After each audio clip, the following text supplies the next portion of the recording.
ದಿಮ್ಮಿ ಪಕ್ಷಿ ಮರದ ಮೇಲೆ ಕುತ್ಕೊಂಡು ಅಳ್ತಾ ಇತ್ತು. ಅಲ್ಲಿಗೆ ಚಿಂಕು ಗಿಳಿ ಬರುತ್ತೆ. ನಿಮ್ಮಿ, ಏನಾಯ್ತು? ಯಾಕೆ ಕೂಗ್ತಾ ಇದೀಯ ನೀನು? ಏನ್ ಹೇಳಿ ಅಣ್ಣ, ನನ್ನ ಇಬ್ಬರು ಮಕ್ಕಳಿಗೂ ಮೈ ಹುಷಾರಿಲ್ಲ. ಅರೆ, ಮಕ್ಳಿಗೆ ಹುಷಾರಿಲ್ಲ ಅಂದ್ರೆ ಅವರಿಗೆ ಔಷಧಿ ಕೊಡ್ಬೇಕಲ್ವಾ? ಹೀಗ್ ಮಾಡಿದ್ರೆ ಅವ್ರ ಆರೋಗ್ಯ ಸರಿಯಾಗತ್ತಾ?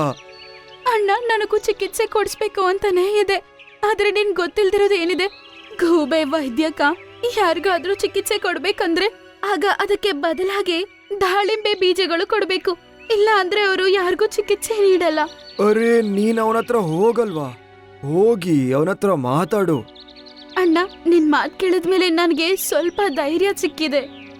ಈಗ ನಾನು ಹುಲ್ಲು ವೈದ್ಯಕನ ಹತ್ರ ಹೋಗಿ ನನ್ಗೆ ಸಹಾಯ ಮಾಡಿ ಅಂತ ಕೇಳ್ಕೊತೀನಿ. ಹುಲ್ಲು ಅಳ್ತಾ ವೈದ್ಯಕನಾದ ಗೂಬೆ ಹತ್ರ ಹೋಗುತ್ತೆ. ಏನಾಯ್ತು ನಿಮ್ಮಿ? ಯಾಕೆ ಕೂಗ್ತಿದೀಯಾ? ನನ್ನ ಮಕ್ಕಳಿಗೆ ಮೈ ಹುಷಾರಿಲ್ಲ. ಹುಷಾರಿಲ್ಲ ಅಂದ್ರೆ ಔಷಧಿ ಕೊಡ್ಸಲ್ವಾ? ಅದಕ್ಕೆ ತಾನೇ ನಾನು ಇಲ್ಲಿರೋದೀಗ ಅಲ್ವಾ? ಆದ್ರೆ ನಿಮಗ್ ಕೊಡಕ್ಕೆ ನನ್ನ ಬಳಿ ದಾಳಿಂಬೆ ಬೀಜಗಳಿಲ್ಲ. ಅದ್ ಕೊಟ್ಟಿಲ್ಲ ಅಂದ್ರೆ ನೀವು ಚಿಕಿತ್ಸೆ ನೀಡಲ್ಲ. ಹಾ, ನಂಗೆ ಅದು ಕೊಡ್ಲಿಲ್ಲ ಅಂದ್ರೆ ನಾನು ಮಾಡೋದಿಲ್ಲ. ಔಷಧಿ ತರಕ್ಕೆ ಅಂತ ನಾನು ಎಷ್ಟು ದೂರ ಹೋಗ್ತೀನಿ ಗೊತ್ತಾ? ನಾನು ಕಷ್ಟಪಟ್ಟದಕ್ಕೆ ನಂಗೆ ಫಲ ಬೇಡವಾ? ಅದಕ್ಕೆ ಬದಲಾಗಿ ನಾನ್ ನಿಮ್ ಮನೆಯಲ್ಲಿ ಎಲ್ಲ ಕೆಲ್ಸ ಮಾಡ್ತೇನೆ. ನೀವು ನನ್ ಮಕ್ಕಳಿಗೆ ದಯವಿಟ್ಟು ಚಿಕಿತ್ಸೆ ನೀಡಿ. ಸರಿ ಆಯ್ತು, ನಿನ್ನ ಮಕ್ಕಳಿಗೆ ಔಷಧಿ ಕೊಡ್ತೀನಿ ನಾನು. ನಡಿ, ನನ್ನ ಮನೆ ಕ್ಲೀನ್ ಮಾಡಿ ನೀನೀಗ.